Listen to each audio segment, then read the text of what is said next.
Olá, tudo bem? Meu nome é Matheus Henrique, do canal Autocrítica da Direita. Peço que se inscrevam no canal, assistam os outros vídeos, deixem o seu like e compartilhem, que eu agradeço muito.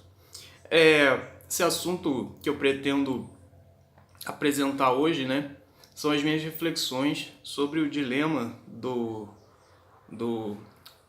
vamos dizer, das discussões dentro da direita do liberalismo no campo da economia e no campo dos costumes, que é algo que até pode parecer uma coisa deslocada do contexto, porque hoje o que está mais em voga é a disputa, vamos dizer, governo Bolsonaro contra críticas ao governo Bolsonaro da esquerda.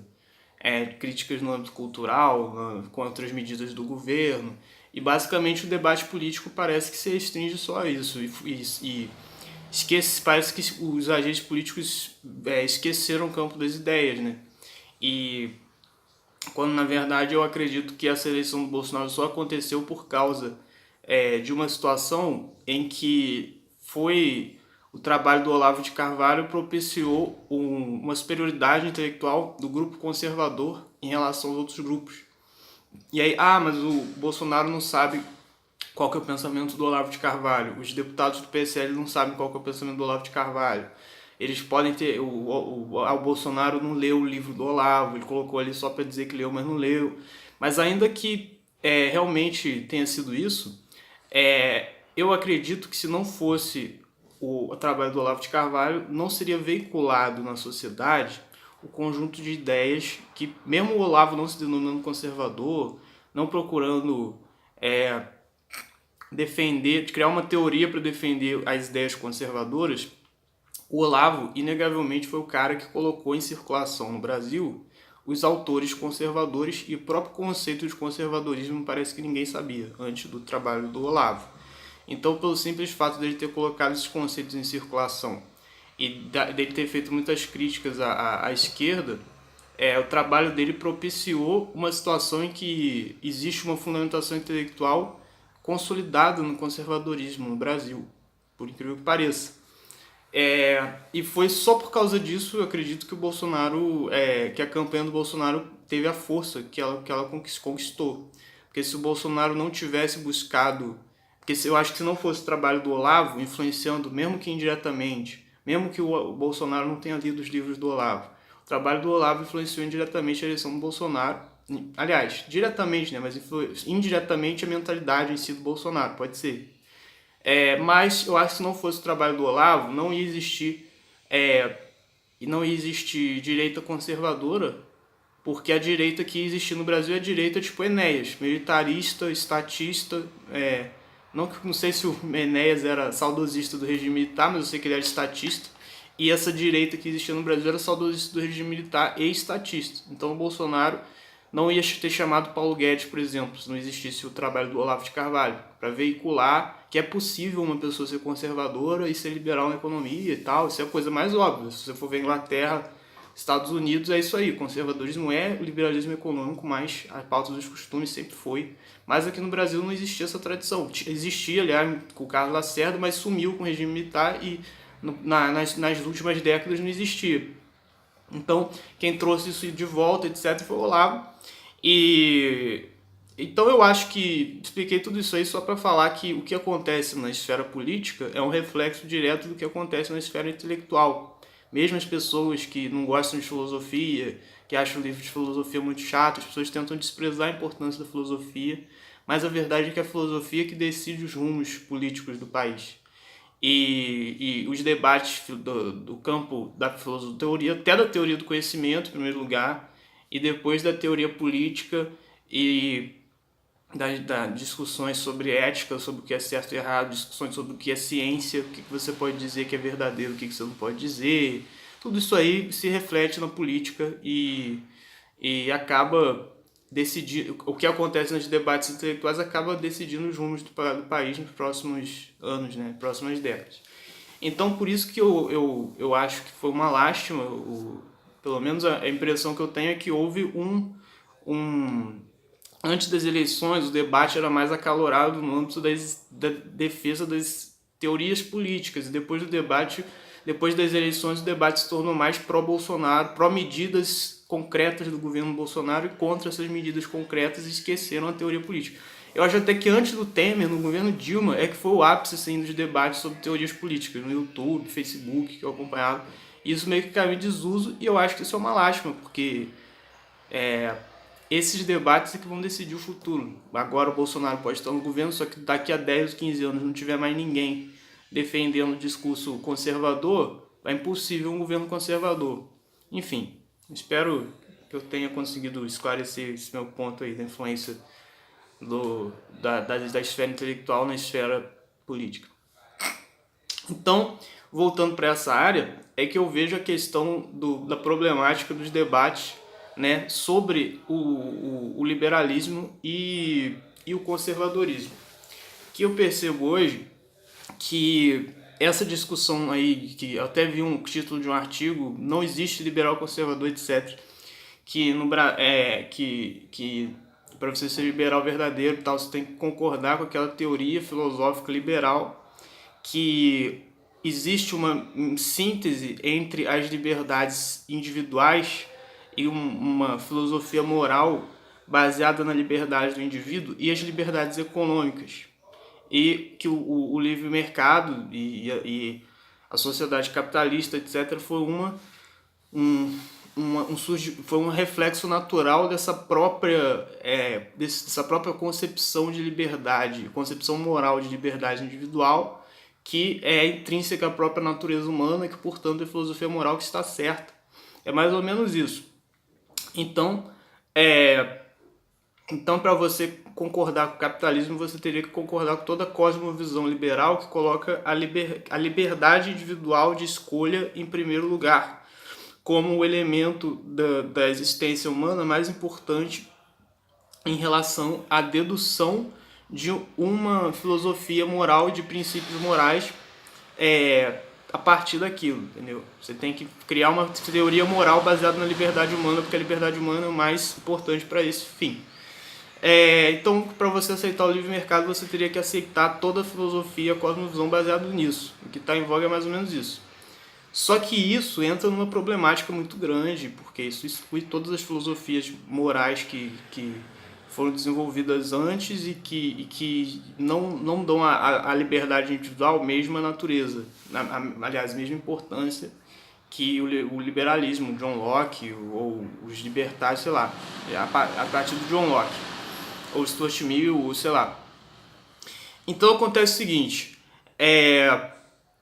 existe uma tensão entre as filosofias anteriores e a filosofia liberal. E quem que está consciente disso? Ninguém. Nem eu até ouvi uma palestra, aliás, um vídeo do YouTube, eu acho, do Carlos Nogueira, que ele tentou ele deu uma visão escolástica, uma crítica ao liberalismo baseado no São Tomás de Aquino e tal. De alguma forma remetiu ao São Tomás de Aquino, não sei se os escritos políticos de São Tomás de Aquino, não lembro de ter visto isso especificamente, né? Mas foi um raciocínio que ele desenvolveu a partir da abordagem tomista, que a liberdade que a liberdade só é válida na medida que ela é um bem, e a liberdade depois do iluminismo, a liberdade foi confundida com um bem, que a liberdade é um bem por si mesmo, quando na verdade a liberdade ela é um meio para você chegar ao bem, entendeu?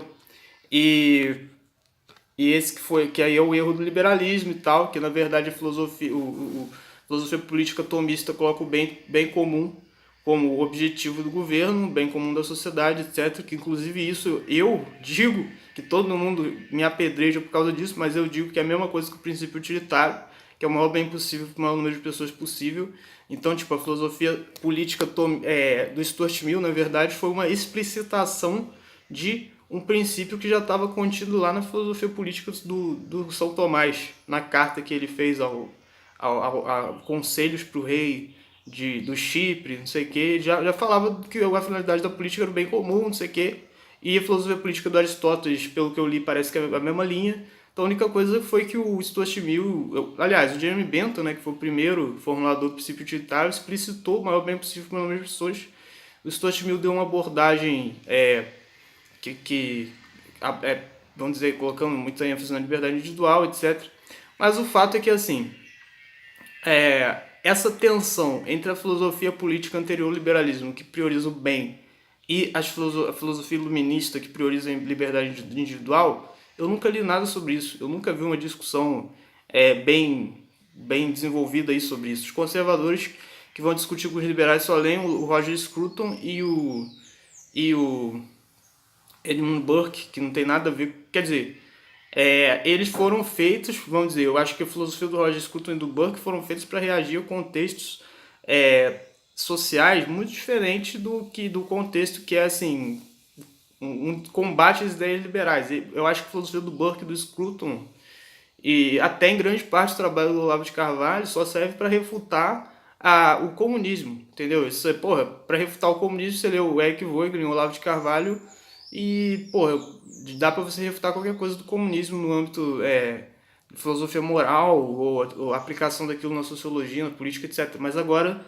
o liberalismo, tipo, simplesmente eles não desenvolveram a abordagem necessária para fazer uma afronta ao liberalismo. Eles não se interessaram. A partir do trabalho deles é possível você deduzir argumentos para usar nessa discussão contra a teoria liberal, só que ninguém fez isso. Os alunos dele, ninguém fez isso.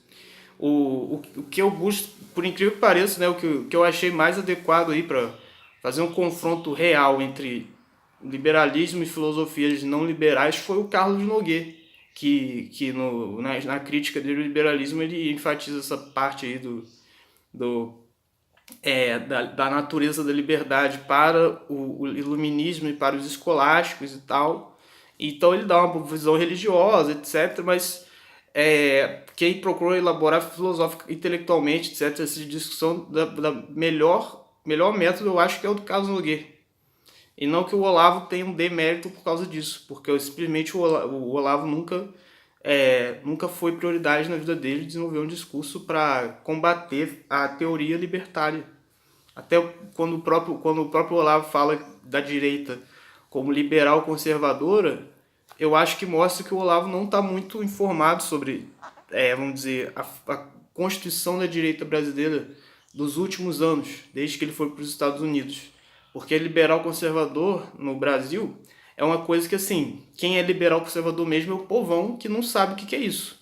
Quem é liberal conservador é eleitor do Bolsonaro, porque eles são liberais na economia, eles apoiam a política econômica do Paulo Guedes, apoiam mudanças na reforma trabalhista, aliás, mudanças da legislação trabalhista até do governo Temer, etc. É o pessoal com a mentalidade liberal conservadora, mas eles não sabem o que é isso. O pessoal que sabe o que é liberalismo e o que é conservadorismo, geralmente é o pessoal liberal dos costumes também, ou conservador 100%. E que pode ser o conservador 100% é o liberal conservador, se você considerar assim, ok. Mas as pessoas que sintetizam, vamos dizer, o liberalismo em si, tipo, eu sou liberal, mas eu sou simpático ao conservadorismo, eu aceito determinadas pautas conservadoras. Isso aí até existe, mas assim, eu acredito que sejam, por exemplo, o MBL. Eu acho que a única expressão disso são alguns membros do MBL, porque mesmo assim o MBL como um todo tem bastante ojeriza ao Bolsonaro, etc. A maioria dos membros aí que tem alguma relevância que eu vi. Mas, por exemplo, o Arthur Duval, que é um cara, eu acho que, não sei se ele seria propriamente um liberal conservador, mas ele poderia ser considerado, né, eu acho. Porque ele enfatiza mais o discurso da liberdade econômica e o aborto. Ele era contra inicialmente, era a favor do aborto inicialmente, etc. Depois de uns debates e tal, ele falou que agora não tem opinião ou algo assim. E em relação a drogas, ele nunca enfatizou a importância da legalização de drogas, ele só perguntou pro pessoal o que eles achavam. Então talvez, eu acho que pela abordagem dele, isso demonstra que ele está aberto à discussão sobre as drogas, não é questão fechada para ele que tem que proibir as drogas. Então talvez ele seja um liberal conservador ou outros membros do MBL, um ou outro assim, talvez até tenha. Só que a maioria do pessoal que se considera liberal, que é consciente, que estudou filosofia liberal realmente, eles têm ojeriza a ideia do conservadorismo. E eles são um grupo muito pequeno, eu acho, muito restrito do pessoal que realmente é liberal, se considera liberal. Tanto que eu falo que, inclusive, esse pessoal tem uma certa arrogância, um senso de superioridade intelectual que na verdade é injustificado, que eles acham que existe a superioridade intelectual simplesmente porque eles não leram os autores da filosofia cristã, não leram os autores que têm uma visão de mundo que se contrapõe à visão de mundo deles, justamente pelo que eu falei anteriormente, que nunca existiu esse debate real. Só existiu o debate dos cristãos, da filosofia cristã, contra o comunismo, contra a esquerda. Agora da filosofia liberal contra a esquerda e contra um espantalho da filosofia cristã, que eles criaram e esculhambavam lá o que era os caras que eram vistos como reacionários, malucos. Mas assim, confrontação entre a filosofia cristã, a cosmovisão cristã, com a cosmovisão pós-iluminista da tradição liberal, que hoje se expressa melhor no libertarianismo, nunca aconteceu. Então eles acham que eles são mesmo os fodões, são os gostosões que têm o monopólio da racionalidade humana, porque eles não conhecem a filosofia da cosmovisão, que seria oposta, porque nunca houve esse conflito, né? Então, eu acho que isso é um problema, porque a cosmovisão liberal acaba abarcando as pessoas mais inteligentes da sociedade. Que no Brasil acho que a elite intelectual nas ciências humanas não tem, mas tem um pessoal que é um pouco mais inteligente que já acha que a elite intelectual porque não tem outros intelectuais de verdade para eles se compararem, para eles verem que eles não são intelectuais de verdade, mas como em terra de cego quem tem o olho é rei, essa elite aí que estudou um pouquinho mais, são, sei lá, advogados, jornalistas, professores universitários, etc. Eles já acham que eles são os fodões da elite intelectual e eles tendem a ter uma rejeição à cosmovisão conservadora, porque eles relacionam a cosmovisão conservadora ao preconceito, a pessoas boçais que querem sair batendo nos gays, nas mulheres, sei lá o quê. Então eles têm uma ojeriza pela ideia do conservadorismo, tem uma ojeriza a figura do Olavo de Carvalho, que é o principal conservador, principal intelectual que difundiu as ideias conservadoras, etc. E por isso, eles acabam tendendo mais a apoiar a esquerda do que a direita. Por exemplo, eu conheço muitos conservadores, aliás, liberais lá que votaram no Haddad, ou que não votaram no Haddad, mas que queriam votar no Haddad, na última hora desistiram e tal, mais do que votar no Bolsonaro, que tinha a proposta do 100% liberal. Então, na economia. Então, não sei se é porque eu estou numa universidade muito esquerdista, que até os liberais são de esquerda, mas, por exemplo, em São Paulo e em outros lugares isso não aconteceu, os liberais votaram no Bolsonaro, provavelmente foi isso, né? Mas o fato é que a filosofia política e moral da tradição liberal completamente incompatível com a cosmovisão conservadora, e o pessoal não está consciente disso, e os próprios liberais que seguem essa visão não estão conscientes porque eles não conhecem a cosmovisão que seria considerada conservadora, que seria a cosmovisão cristã, que eles nunca estudaram, eles só estudam os espantalhos da cosmovisão cristã, então não tem como saber. Eles acham que eles são os gostosões, são os mais inteligentes, porque eles leram vários autores liberais, libertários, leram sobre lógica, sobre filosofia da ciência, etc. Tem um fundamento realmente bem elaborado disso aí, no discurso deles, mas eles acham que são o ápice do desenvolvimento intelectual da teoria política e da filosofia na história humana, quando na verdade não são, porque o ápice do desenvolvimento intelectual, na minha visão, o ápice do desenvolvimento intelectual nas ciências humanas foi a filosofia escolástica. Eles nunca leram um parágrafo da filosofia escolástica, então como que eles vão saber? Pelo menos não em relação à teoria do conhecimento e filosofia moral, né? Em relação à teoria econômica do Juan de Mariana e do Francisco de Vitória, se não me engano, que foram os escolásticos espanhóis que já tinham uma certa... já meio que previam o liberalismo econômico. Eu já vi estudos, textos liberais falando sobre eles, mas só na parte da economia. Na filosofia moral e na teoria do conhecimento não falaram nada. Então não existiu esse confronto, né? E isso empobrece a discussão. E aí entra na questão da uma questão assim, que pra mim eu não sei se é verdade ou não, eu não pesquisei, não estudei o suficiente para dizer, mas é uma teoria que eu venho assim pensando, uma impressão que eu tenho, que é que na verdade o capitalismo e os benefícios do capitalismo só podem ser mantidos numa sociedade que não se baseie na filosofia liberal. Porque se o capitalismo se basear na filosofia pós-iluminista e libertária, etc., ele pode se autodestruir. porque eu acho que o capitalismo tem que vamos dizer, ter dentro da sua própria organização social um discurso que apare as arestas do capitalismo, apare as arestas, vamos dizer, dos malefícios que o livre mercado pode causar à sociedade. O livre mercado irrestrito. Se ele não tiver uma cosmovisão, uma filosofia moral que seja capaz de aparar essas arestas, ele pode se autodestruir. E ele pode abrir margem para, vamos dizer, ele pode se autodestruir mesmo que não tecnicamente, tipo, pela teoria econômica não tem como você dizer que o capitalismo ia se autodestruir porque ele é melhor para a sociedade, pode ser. Mas ainda que ele, aí que tá, isso é uma visão unilateral abstracionista que eu vou falar em seguida, mas assim, ainda que ele não se não, a autodestruição do capitalismo não ocorra pelo viés da funcionalidade econômica, ele acaba ocorrendo pelo viés dos conflitos sociais políticos, motivados pela possibilidade da contestação do capitalismo, que a partir das brechas que a filosofia moral que justifica o capitalismo deixa, que são muitas. Por exemplo, se for ler Rothbard, se for ler os autores libertários, eles falam que todo direito natural tem que ser baseado na propriedade e tal, que o resto é injusto e tal. Mas tudo isso abre margem para o anarcomunismo. Você fala, não, então se a pessoa tem que ter o direito à liberdade da propriedade, porque direito ao direito à propriedade, porque o direito à propriedade ele é uma extensão da propriedade que a pessoa tem sobre o próprio corpo. Então o negócio, se eu não me engano, é a propriedade de uso e a outra propriedade de consumo, se eu não me engano, que é a propriedade que você usa diretamente e a propriedade assim, que você tem, mas você não usa diretamente. Então a sociedade, as pessoas tinham que ter só a propriedade que você usa diretamente.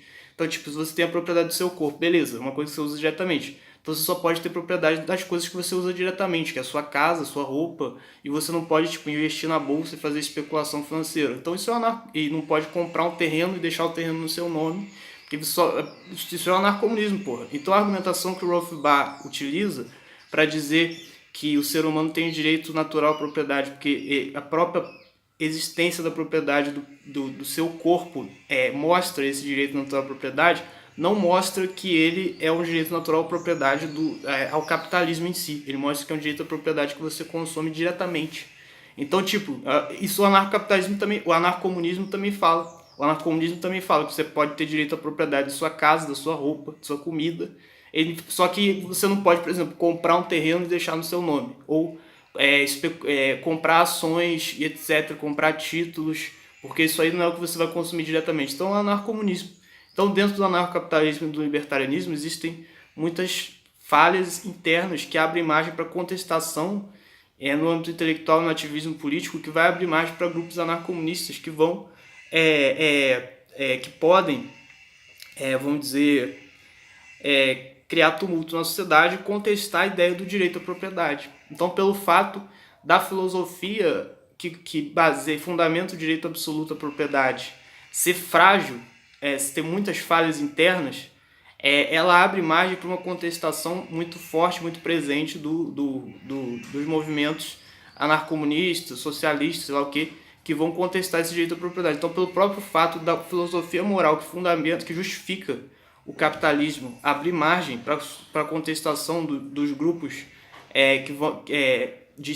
anticapitalistas, devido à fragilidade interna dessa filosofia que vai defender o capitalismo, por esse próprio fato, o capitalismo não pode se basear em si, não pode, vamos dizer, se basear no seu próprio funcionamento para conseguir a sua justificação. Ele tem que ter uma justificação que vai além do seu próprio funcionamento. E essa justificação, como que vai ser feita? Na minha visão, que tem que ser feita a partir da filosofia aristotélica, escolástica, que é a base de toda a cosmovisão ocidental, que hoje em dia é considerada conservadora, dos carolas, malucos, fundamentalistas, etc., que é desprezada por todo mundo, que acha que é inteligente. Só que no passado essa visão era adotada pelos grandes intelectuais e coisa, e ela possibilitou a criação de filosofias que têm uma interpretação da realidade muito mais ampla, muito mais, vamos dizer, tem uma capacidade muito maior para resolver dilemas e discussões morais de pontos específicos que a filosofia que foi desenvolvida depois do iluminismo não tem capacidade.